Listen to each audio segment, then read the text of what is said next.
Tiga. Assalamualaikum warahmatullahi wabarakatuh. Saya Aradia Marhuarar Gurning dari kelas 8A akan mempresentasikan hasil kerja saya mengolah data dari penjualan beberapa produk dari toko dan e-commerce yang berbeda-beda selama beberapa bulan. Nah, tujuan utama saya ini untuk mempresentasikan hasil riset yang setelah saya lakukan dari penjualan produk di beberapa e-commerce yang berbeda. Nah, saya menggunakan dua sumber e-commerce ini, dan tentunya dengan nama toko yang berbeda pula. Dan di sini ada objektif, topik presentasi, cara melakukan riset, analisis penjualan, saran-saran, dan kesimpulan. Kita mulai dengan topik yang pertama. Cara saya melakukan riset. Yang pertama, saya memanfaatkan internet dan beberapa aplikasi e-commerce untuk melakukan riset. Yang kedua, saya bertanya secara langsung kepada kenalan yang pernah memakai atau membeli produk tersebut untuk mendapatkan fakta dan informasi yang jelas. Yang ketiga, saya melihat video yang membahas produk di media sosial.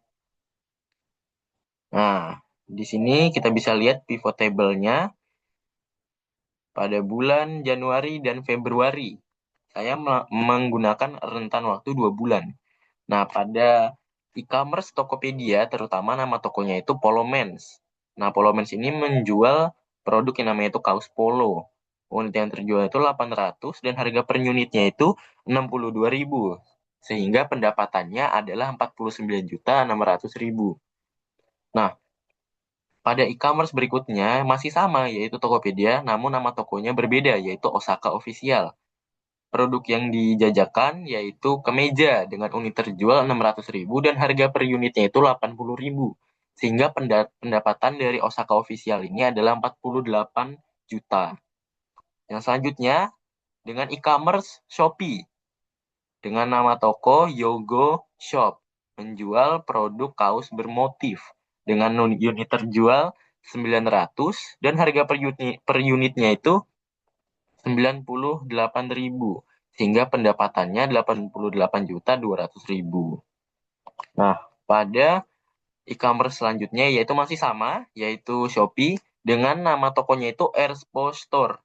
Dia itu menjual produk jersey, terutama jersey timnas Indonesia tentunya, yang unitnya itu terjual 850 dengan harga per unitnya itu 229.000 dengan pendapatan 194.650.000. Selanjutnya dengan nama e-commerce-nya itu Tokopedia, nama tokonya itu Wangki Lab. Nah, produk yang dijualnya itu namanya Polo. Unit terjualnya hanya 500, cuman harga per unitnya 157.000. Sehingga pendapatannya menjadi 78.500.000. Nah, selanjutnya di sini ada analisis e-commerce. Saya menggunakan riset dari pivot table untuk memberikan penilaian kepada masing-masing e-commerce. Dan saya dapat simpulkan bahwa Shopee memiliki kinerja penjualan tertinggi dibandingkan Tokopedia selama bulan Januari dan Februari. Ini seperti kalian bisa lihat, di sini Shopee itu mendominasi terutama di unit penjualan dan harga dibandingkan Tokopedia. Dan di sini ada analisis produk. Di sini ada beberapa produk yang sudah dijelaskan pada pivot table. Dan dapat saya simpulkan bahwa kaos bermotif menjadi baju paling diminati. Karena dengan unit paling banyak, kaos motif ini menjadi produk yang paling diinginkan banyak orang dan sangat diminati. Dan disusul oleh produk kedua yaitu baju jersey. Dan produk ketiga yaitu kaos polo. Dan selanjutnya saya ingin mengutarakan saran-saran dari saya supaya e-commerce ini lebih berkembang. Saran saya untuk Shopee, dengan kondisi Shopee memiliki kinerja toko paling tinggi dan paling banyak diminati oleh pembeli selama periode Januari hingga Februari. Dan saran yang ingin saya sampaikan, Shopee sebaiknya mempertahankan strategi promosi toko-tokonya, meningkatkan pelayanan untuk toko-tokonya seperti kebutuhan, supaya ketersediaan semakin banyak, dan tetap mempertahankan konsistensinya supaya tidak tersalip oleh e-commerce lain. Dan saran saya untuk Tokopedia dengan kondisi Tokopedia memiliki kinerja penjualan yang cukup baik, namun masih berada di bawah Shopee.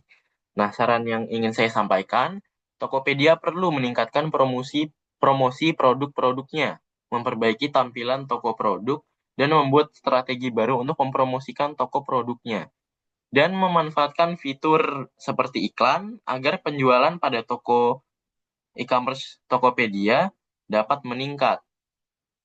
Dan terakhir yaitu kesimpulan. Kesimpulannya adalah berdasarkan hasil pengolahan data penjualan menggunakan pivot table, dapat disimpulkan bahwa Shopee memiliki kinerja e-commerce penjualan terbaik. Tokopedia berada pada posisi kedua. Produk baju yang paling diminati adalah baju motif, diikuti oleh jersey dan baju polo. Dengan strategi promosi yang tepat dan pelayanan yang terbaik, setiap toko online memiliki peluang untuk meningkatkan penjualan dan bersaing secara sehat di pasar global. Dan itu saja presentasi dari saya seputar mengolah data beberapa e-commerce dan toko-toko. Alangkah baiknya apa? Kurang lebihnya mohon maaf. Wassalamualaikum warahmatullahi wabarakatuh.